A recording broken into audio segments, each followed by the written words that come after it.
Welcome my friends. Thank you very much for visiting my house. And sorry, the other parts of my videos, camera, are replicating, blur, or bright, because it's my time that I did it on purpose so that other people who pass by on the walking street in Balibago won't expose their faces too much. I hope you're kindly understanding my video. Now, sit and listen the history of the walking street, and I will also show you what is happened inside the walking street. If you have been here, please watching the beautiful sight at the walking street, Fields Avenue, Balibago, Angeles City. Fields Avenue is the name of a major street running through Balibago area of Angeles City in the Philippines. It is the center of the red light district and the bar scene of the biggest entertainment district of the Philippines. Fields Avenue in Balibago, Angeles City.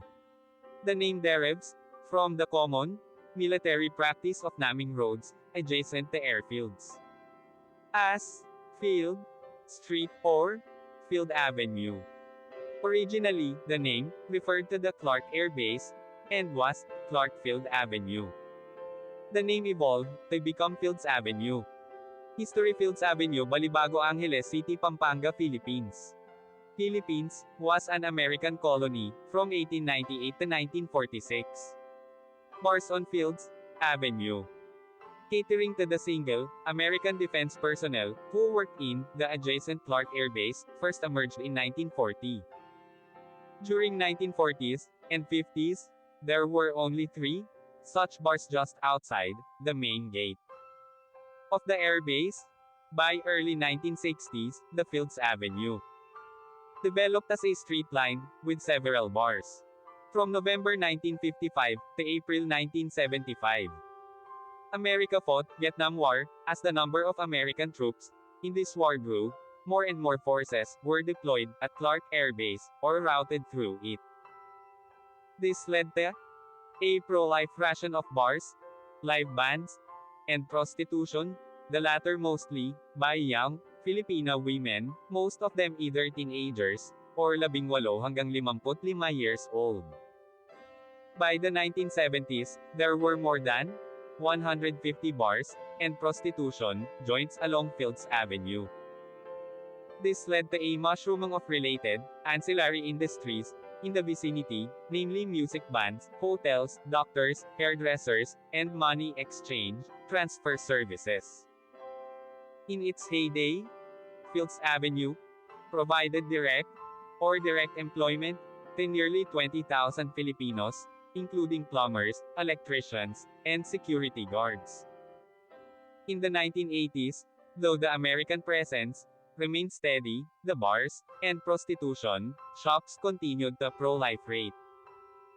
Many bars and prostitution dens were owned by Americans, as well as local politicians, thus leading to a nexus between the locals, politicians, and American military and ex-military personnel. With the withdrawal of American Defense Forces from Clark in 1993, many of these establishments changed hands, but continued to do business.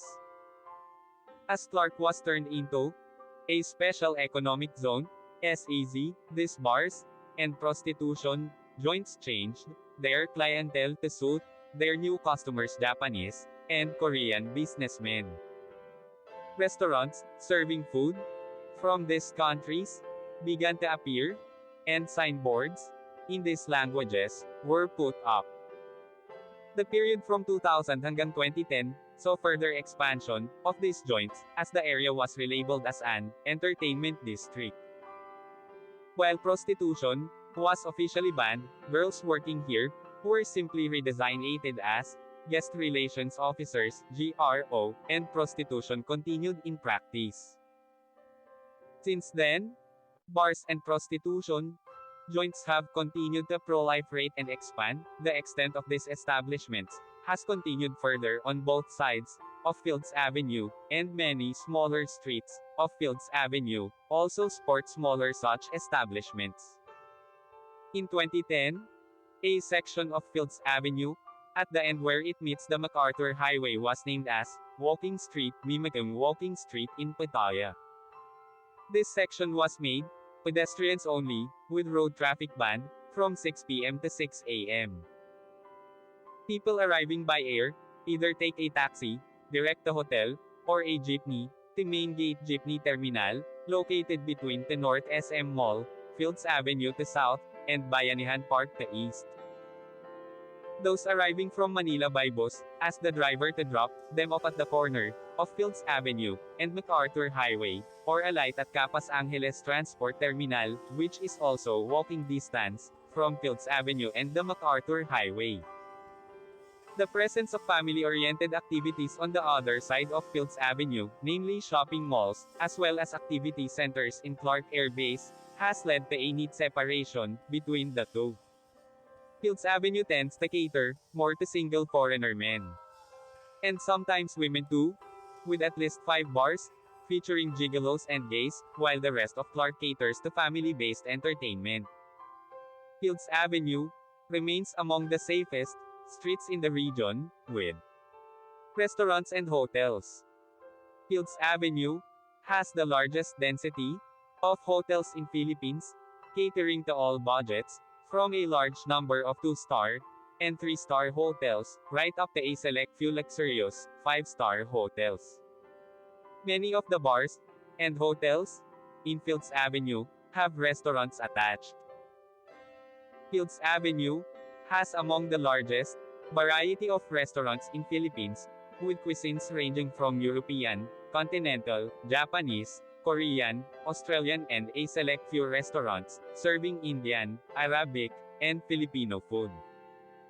Restaurants tend to have long opening hours, most of them open late and close late, up to 4 a.m., though a reasonably number of them open early, around 7 a.m. A few restaurants are open 24 hours.